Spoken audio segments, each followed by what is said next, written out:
নমস্কার বন্ধুরা, আজকে আমি আপনাদেরকে এগ বিরিয়ানি বানিয়ে দেখাবো। তাই আমি এদিকে হাঁড়িতে জল বসিয়ে দিয়েছি। আমার হাঁড়ির জল গরম হয়ে এসছে।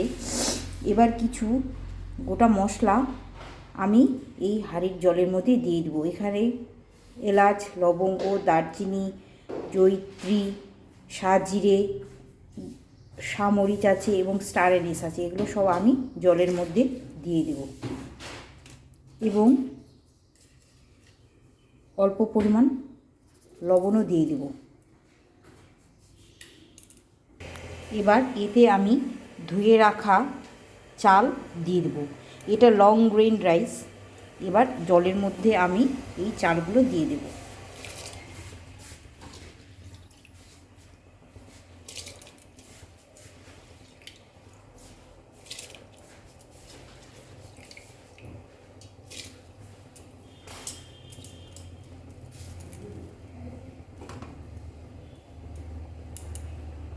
চালগুলো দিয়ে দিয়েছি জলের মধ্যে। এখানে এবার একটু আমি সামান্য পরিমাণ তেলও দিব, যাতে চালগুলো একটা অপরের সাথে লেগে না যায়, এই জন্য ঝরঝরা হয়।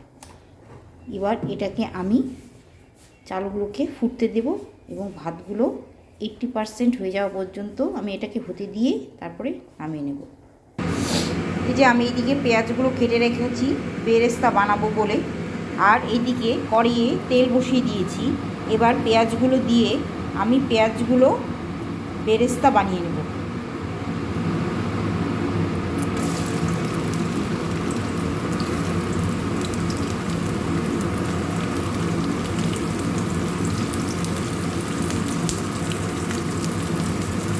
পেঁয়াজগুলো আমি এমনিই ভাবছি, এখানে আমি লবণ দিব না, কারণ লবণ দিলে পেঁয়াজগুলো জল ছেড়ে দেবে।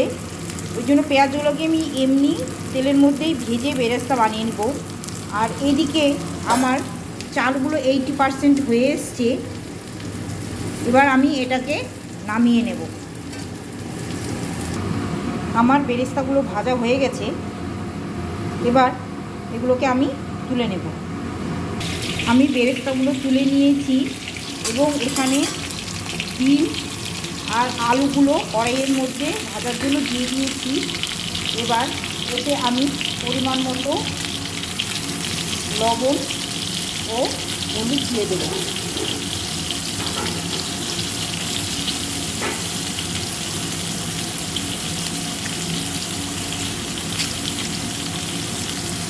এগুলো আমি এবার ভেজে তুলে নেব।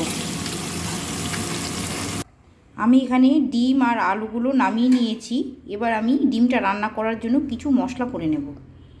এখানে মশলার জন্য আমি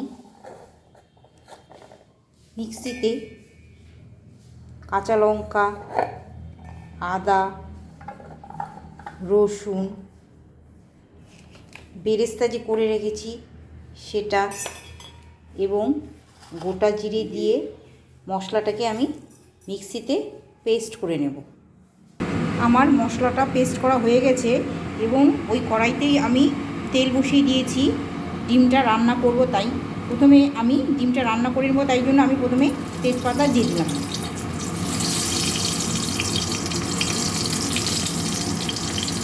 এবার এতে মিক্সিতে পেস্ট করা যে মশলাটা সেটা আমি এতে দিয়ে দেব।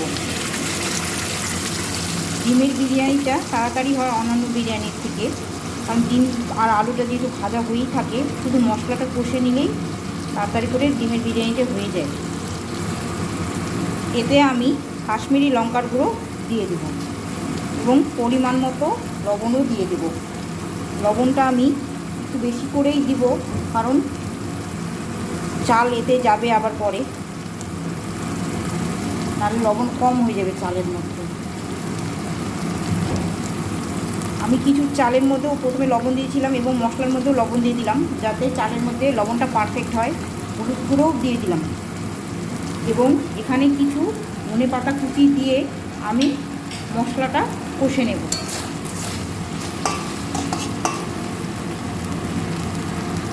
আমার মশলা কষে এসছে। এবার এতে আমি ভেজে রাখা ডিম ও আলু দিয়ে দেব।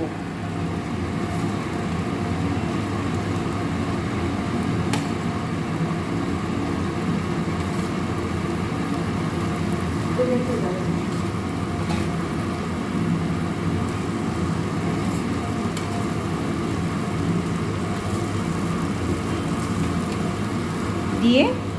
আমি এবার এটাকে আরেকটু কষে নেব।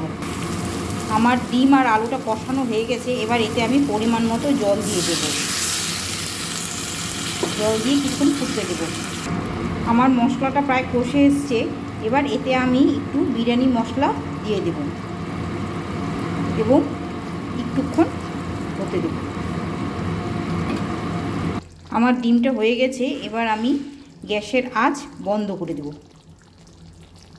এবার আমি বিরিয়ানিটা এই সসপ্যানের মধ্যে সাজাবো। প্রথমে আমি তেজপাতাগুলোকে নিচে দিয়ে দেব। সসপ্যানের নিচে প্রথমে আমি যে ডিমের মশলার তেজপাতাগুলো সেগুলোকে দিয়ে দেব। প্রথমে আমি কিছু ভাত এই সসপ্যানের মধ্যে দিয়ে দেব। এবার আলু ও ডিম দিয়ে দেব।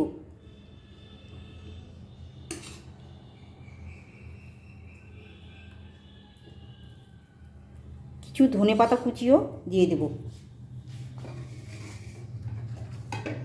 গরম মশলা গুঁড়ো দিয়ে দেব এবং বিরিয়ানির মশলাও দিয়ে দেব।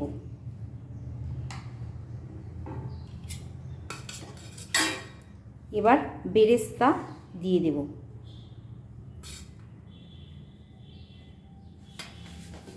এবং অল্প ঘিও দিয়ে দেব। আবার ভাত দেব।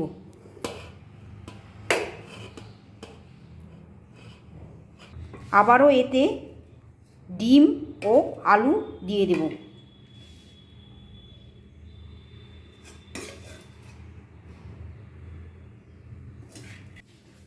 এখানে আলু ও ডিম মশলা দিয়ে দিয়েছি। আবারও এতে ধনেপাতা কুচি দিয়ে দেব এবং বিরিয়ানি মশলা দিয়ে দেব এবং বেরেস্তাও দিয়ে দেব।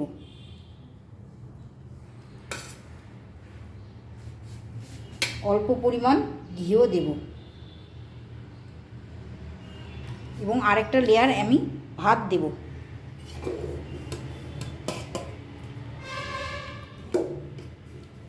এবার সবশেষে আমি ধনেপাতা কুচি, বেরেস্তা, ঘি,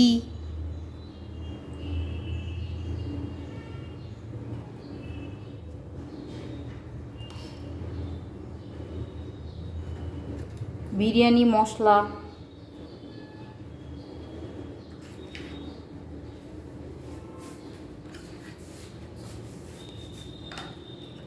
এবং এখানে আমি ইয়েলো ফুড কালারটা,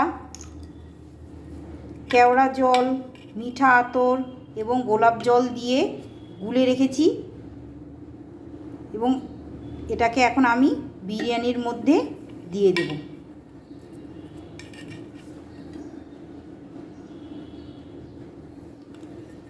এটাকে আমি এখন এই বিরিয়ানির মধ্যে দিয়ে দেব। এগুলো আমি গুলে রেখেছি। এই ইয়েলো ফুড কালার এখন আমি এই বিরিয়ানির মধ্যে দিয়ে দেব।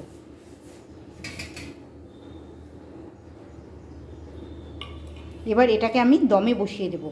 আমার বিরিয়ানিটা সাজানো রেডি হয়ে গেছে। এবার এটাকে আমি ঢাকা দিয়ে কিছুক্ষণ দমে বসিয়ে রাখবো।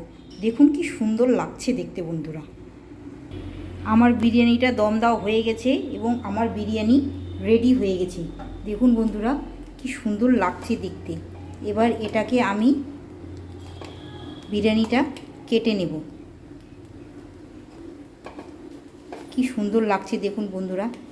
আপনারাও এইভাবে ডিম দিয়ে বিরিয়ানি করে নিতে পারবেন এবং আত্মীয় স্বজন কেউ আসলে এভাবে বিরিয়ানি বানিয়ে খাওয়াতে পারবেন। আমার ভিডিওটি ভালো লাগলে লাইক করে দেবেন, শেয়ার করে দেবেন এবং আমার চ্যানেলটিকে সাবস্ক্রাইব করে দেবেন। দেখুন কি সুন্দর লাগছে দেখতে বন্ধুরা। আমার সাথে এইভাবেই পাশে থাকবেন বন্ধুরা এবং কমেন্টে আমাকে জানাবেন যে আমার বিরিয়ানিটা দেখতে কেমন হয়েছে। আপনারা তো খেতে পারবেন না যেহেতু, কিন্তু যা গন্ধ বেরোচ্ছে তাতে মনে হচ্ছে ভালোই হবে। আপনারাও এভাবে করে খাবেন। ধন্যবাদ বন্ধুরা।